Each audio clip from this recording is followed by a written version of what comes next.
सोमवती अमावस्या व्रत कथा। एक गरीब ब्राह्मण परिवार था।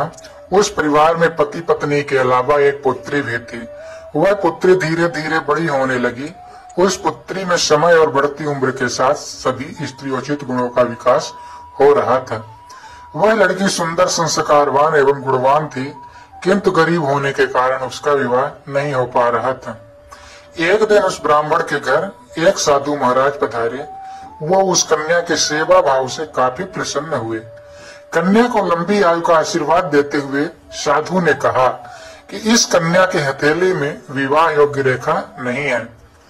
तब ब्राह्मण दंपत्ति ने साधु से उपाय पूछा कि कन्या ऐसा क्या करे कि उसके हाथ में विवाह योग्य बन जाए।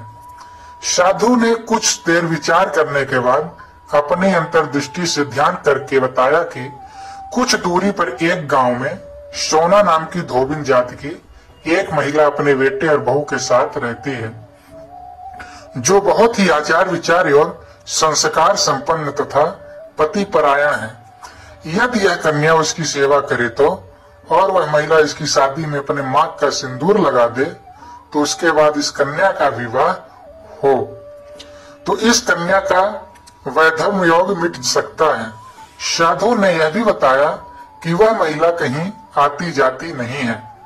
यह बात सुनकर ब्राह्मणी ने अपनी बेटी से धोबिन की सेवा करने की बात कही। अगला दिन कन्या प्रातः काल ही उठकर सोना धोबिन के घर जाकर साफ सफाई और अन्य सारे काम करके अपने घर वापस आ जाती है। एक दिन सोना धोबिन अपनी बहू से पूछती है कि तुम तो सुबह उठकर सारे काम कर लेती हो और पता भी नहीं चलता। बहू ने कहा, माँ जी, मैंने तो सोचा कि आप ही सुबह उठकर सारे काम खुद ही खत्म कर लेती हैं। मैं तो देर से उठती हूँ। इस पर दोनों सास बहू निगरानी करने लगी कि कौन है जो सुबह ही घर का सारा काम करके चला जाता है। कई दिनों के बाद धोबिन ने देखा कि एक कन्या मुंह अधेरे घर में आती है और सारे काम करके अपने घर चली जाती है।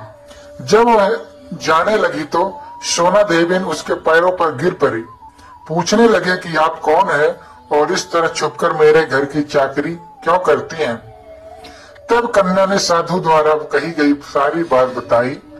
सोना धोबिन पति परायण थी, उसमें तेज था। वह तैयार हो गई। सोना धोबिन के पति थोड़ा अस्वस्थ थे। उसने अपनी बहू से अपने लौट आने तक घर पर ही रहने को कहा। सोना धोबिन ने जैसे ही अपने मांग का सिंदूर उस कन्या की मांग में लगाया, उसका पति मर गया। उसे इस बात का पता चल गया।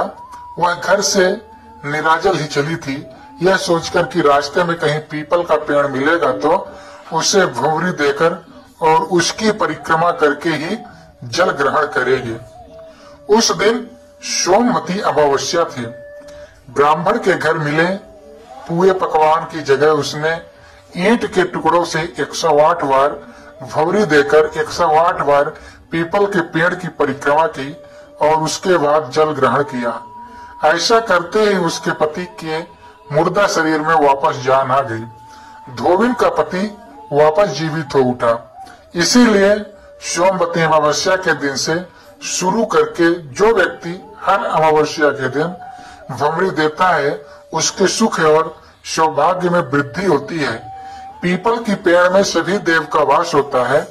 अतः जो व्यक्ति हर अमावस्या को न कर सके तो वह सोमवार को पड़ने वाली अमावस्या के दिन 108 वस्तुओं की भंवरी देकर सोना धोबिन और गौरी गणेश का पूजन करता है। उसे अखंड सौभाग्य की प्राप्ति होती है। ऐसी प्रचलित परंपरा है कि पहली सोमवती अमावस्या के दिन धान, पान, हल्दी, सिंदूर और सुपारी की भंवरी दी जाती है। उसके बाद की सोमवती अमावस्या को अपने सामर्थ्य के हिसाब से फल, मिठाई, सुहाग सामग्री, खाने की सामग्री इत्यादि की भंवरी दी जाती है और फिर भंवरी पर चढ़ाया गया सामान किसी सुपात्र ब्राह्मण, ननद या भांजे को दिया जा सकता है। बोलिए सियावर रामचंद्र की जय। हर हर महादेव।